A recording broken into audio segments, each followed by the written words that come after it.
دنیا بھر میں اکثر ایسی عجیب خبریں سامنے آتی ہیں جن پر فوری طور پر یقین کرنا مشکل ہو جاتا ہے، تاہم اسی طرح کی ایک خبر یوکرائن سے آئی ہے جس نے سب کو ورطہ حیرت میں ڈال دیا ہے۔ یوکرائن میں 57 سالہ خاتون کو ہمسایوں نے بدترین تشدد کا نشانہ بنانے کے بعد قبر میں زندہ دفن کر دیا، لیکن خاتون اندر سے قبر کو توڑ کر خود ہی باہر نکل آئی۔ برطانوی خبر رساں ادارے میلان لائن کے مطابق یہ واقعہ یوکرین کے وسطی شہر میریانسک میں پیش آیا۔ خاتون کا نام نینا روتشینکو ہے جس پر 2 بھائیوں نے حملہ کیا۔ ان بھائیوں کی عمریں 27 اور 30 سال تھیں جو نینا کے ہمسائے میں رہتے تھے۔ بررساں ادارے کے مطابق ملزمان خاتون کے گھر کا دروازہ توڑ کر اندر داخل ہوئے اور اسے 20 بال کے بیٹ سے تشدد کا نشانہ بناتے اور گھسیٹتے ہوئے قریبی قبرستان میں لے گئے اور وہاں خود اسے ہی اپنے ہاتھوں سے اپنی قبر کھودنے پر مجبور کر دیا۔ خاتون نے اپنی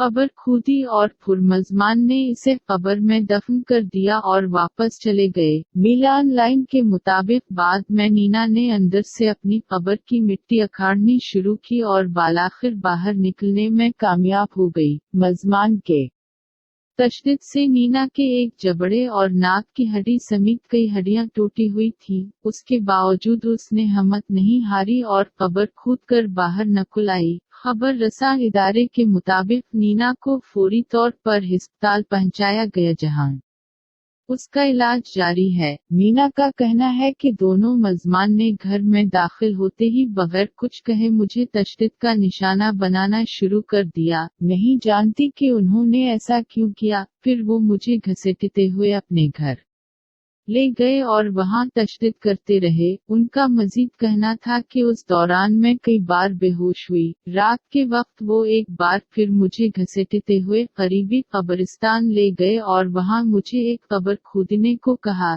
جب میں نے قبر کھود لی تو انہوں نے کہا کہ اس قبر میں لیٹ جا۔ میں اوندھے منہ قبر میں لیٹ گئی اور انہوں نے اوپر مٹی ڈالنی شروع کر دی۔ نینا کا مزید کہنا تھا کہ میں نے اپنے منہ کے گرد دونوں ہاتھوں سے خلا بنا لیا تاکہ کچھ ہوا اندر محفوظ ہو سکے۔ وہ قہقہے لگا رہے تھے اور میرے اوپر مٹی ڈال رہے تھے۔ وہ کہہ رہے تھے کہ اب وہ میرے خاندان کے باقی لوگوں کو بھی اسی طرح قتل کر ڈالیں گے۔ پولیس نے دونوں ملزمان کو گرفتار کر لیا ہے اور انہوں نے دوران تفتیش جرم کا اعتراف کرتے ہوئے کہا ہے کہ وہ شراب کے نشے میں تھے، جس کی وجہ سے ان سے یہ جرم سرزد ہوا۔